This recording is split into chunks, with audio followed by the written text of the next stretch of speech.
Matapos sibakin sa pwesto, tila nagpahiwatig na si dating PNP Chief Police General Nicolas Torre III sa susunod niyang pamumunuan.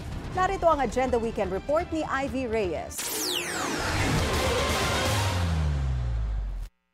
Nagpahiwatig ang Malacanang na tila magugustuhan ni ex-PNP Chief Nicolas Torre III ang inaalok na pwesto ng palasyo matapos itong tanggalin.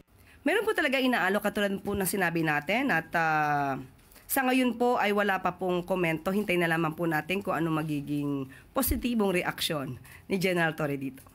Mismong kay Torre nanggaling na baka hindi siya qualified na humawak ng National Bureau of Investigation sakaling ito ang ialok ng palasyo. Ayon kay Palace Press Officer Claire Castro, baka hindi NBI ang ibigay na pwesto sa dating PNP Chief. Muli rin niyang nilinaw na naiintindihan niya ang desisyong sibakin siya sa pwesto. Ikatlo, inuulit ko na wala akong sama ng loob sa ating Pangulo. Nauunawaan ko na kailangan niyang gumawa ng mga mabibigat na desisyon at ang pagkaalis ko bilang Chief of the Philippine National Police ay isa lamang sa mga ito. Pulis pa rin naman daw siya at he still serves at the pleasure of the President, anya Torre. Tila may pahiwatig din si Torre sa kanyang mensahe sa pagbanggit na huwag siyang kaawaan matapos sibakin sa pwesto ng Malacanang. Salamat din sa mga naawa sa akin. Ngunit hinihiling ko sa inyo, huwag niyo akong kaawaan.